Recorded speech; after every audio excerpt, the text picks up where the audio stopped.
પ્રકૃતિ સાથે મનને શાંતિ આપતો એક અલૌકિક સ્થળ એટલે ઉંભેર ગાર્ડન।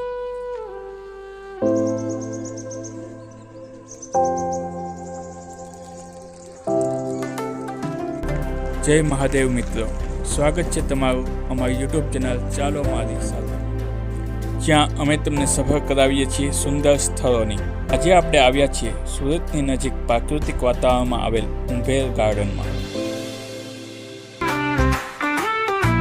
ગાર્ડનમાં પ્રવેશ કરતા જ દરવાજાની સામે એક ગુફા આવે છે। ચાલો તો એમાં પ્રવેશ કરીએ।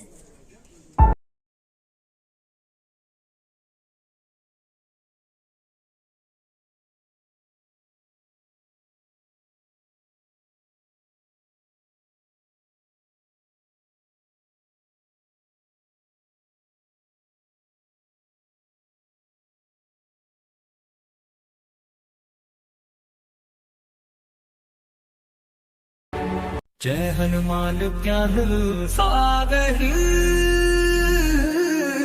जय कपीस तिहु लोक उजागर। रामदूत अतुलित बल धामा, अंजनी पुत्र पवन सुत नामा। महावीर विक्रम बजरंगी, कुमति निवार सुमति के संगी। ओम नमः शिवाय।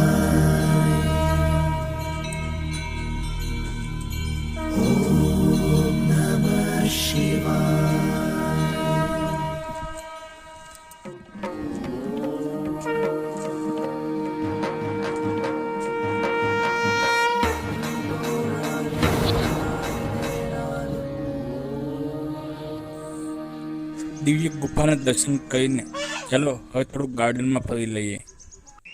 અહીંનું કુદરતી સૌંદર્ય, લહેરાતા વૃક્ષો, શાંત વાતાવરણ, જાણે કે પ્રકૃતિ તમારી સાથે વાતો કરી રહી હોય।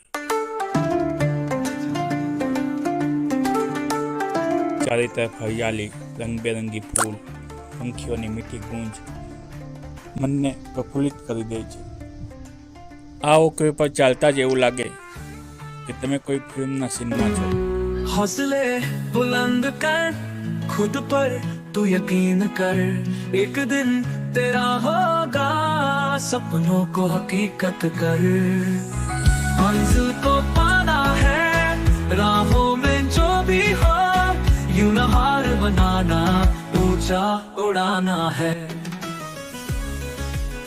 एक बाजू हरियाली, एक बाजू पंखीओना मीठा कलरव, बस चालता रहो અને પ્રકૃતિ સાથે જોડાયેલા રહો।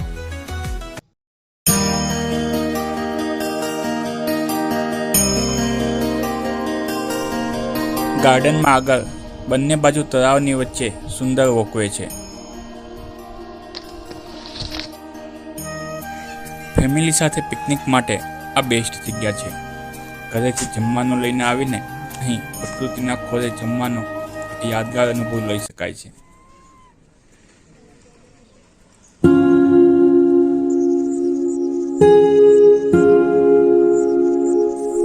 હંસને હંમેશા શાંતિનું પ્રતીક માનવામાં આવે છે, પરંતુ અહીં ઉભેર ગાર્ડનના તળાવમાં તમે હંસને મસ્તી કરતા જોઈ શકો છો।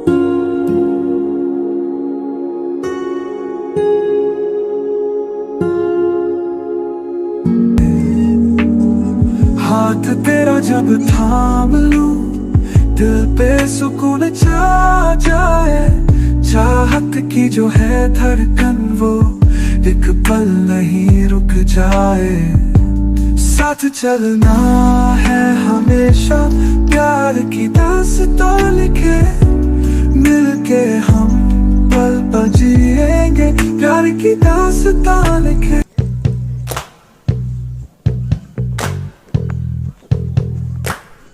ઉંભેર ગાર્ડનમાં ચિલ્ડ્રન પ્લે એરિયા પણ ખૂબ જ સરસ છે। તળાવની કિનારે ઝૂલા, સ્લાઇડ, બાળકોને તો મજા પડી જશે।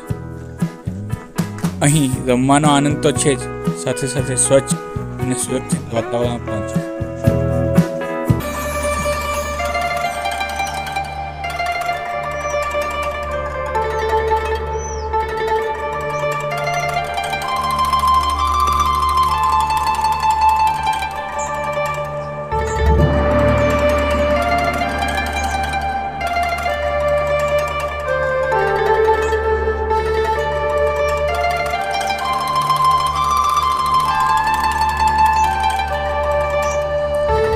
ઉંભેલ ગાર્ડનના આ શાંત અને સુંદર તળાવને જો કોઈ શોભા વધારતું હોય તો એ છે તળાવની વચ્ચે ઉભેલી અદ્ભુત સમુદ્ર મંથનની પ્રતિમા. હિન્દુ પૌરાણિક કથાઓમાં સમુદ્ર મંથન એક મહત્વપૂર્ણ પ્રસંગ છે, જેમાં દેવો અને અસુરોએ અમૃત મેળવવા માટે સાગરનું મંથન કર્યું હતું. એ દૃશ્ય અહીં તળાવની વચ્ચે જીવંત લાગે છે. ઉંભેલ ગાર્ડન માત્ર પિકનિક માટે જ નહીં, પરંતુ એક ધાર્મિક અને આધ્યાત્મિક સ્થળ પણ છે. જો તમે શાંતિની સાથે ભગવાનના આશીર્વાદ મેળવવા માંગતા હોય તો એકવાર જરૂરથી આવજો. તમને આ વિડીયો કેવો લાગ્યો કોમેન્ટમાં જણાવો અને ચેનલને લાઇક, શેર અને સબસ્ક્રાઈબ કરવાનું ભૂલશો નહીં. મળશું નવા વિડીયો સાથે. ચાલો મારી સાથે. જય મહાદેવ, જય હનુમાન.